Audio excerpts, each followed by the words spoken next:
In Denmark, we have a majority for an immigration law that imprisons people, send them back to torture and ruin their lives. But that doesn't mean that the citizens need to stand there and shrug at their fellow citizens being imprisoned and dehumanized.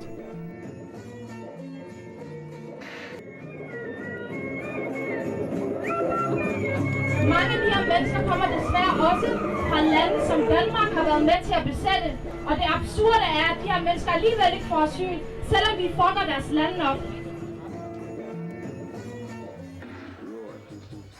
We all have the right and duty to take active part in democracy. We take to civil disobedience and tear down the fences of Sandholm. We run inside to counter the us and them, the Danish society is splitting people into. We close the camp by opening it.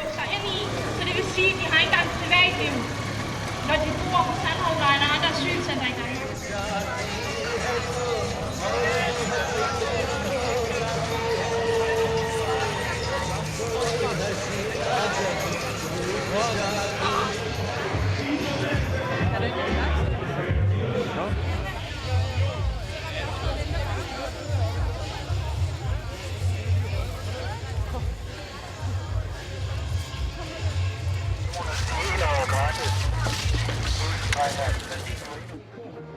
The camps have been approved by both EU and FN for short stays.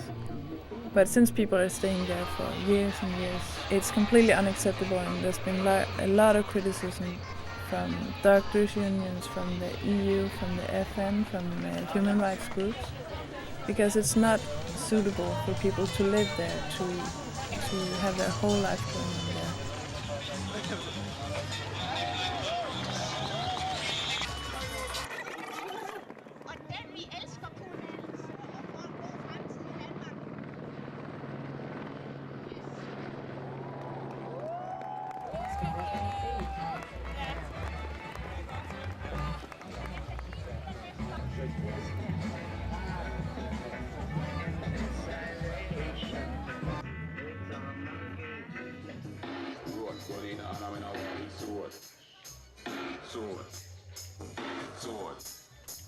Sword, shot in a face like dart in a boat. You have a large minority, very unsatisfied by the politics.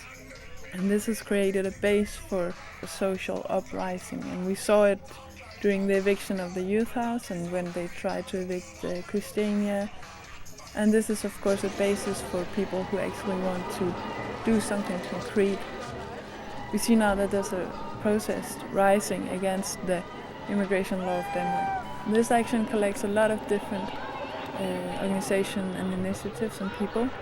There are women groups, a priest initiative against the immigration law, grandparents for asylum, communist youth organizations, other youth organizations, and a lot of different people from the left-wing segment.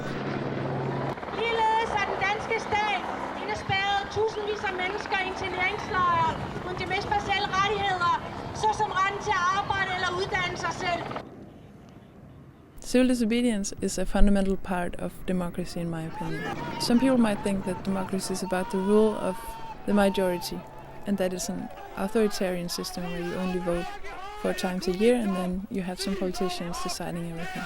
But in my opinion, it's a matter of all the time working for democracy, working against the power, and if you have to go against the majority, because the majority is leading a policy that is far beyond what you can accept, for example the Danish immigration law, which is very, very inhuman, well, you have the right to protest, to try to stop it, to try to change it, to fight against it.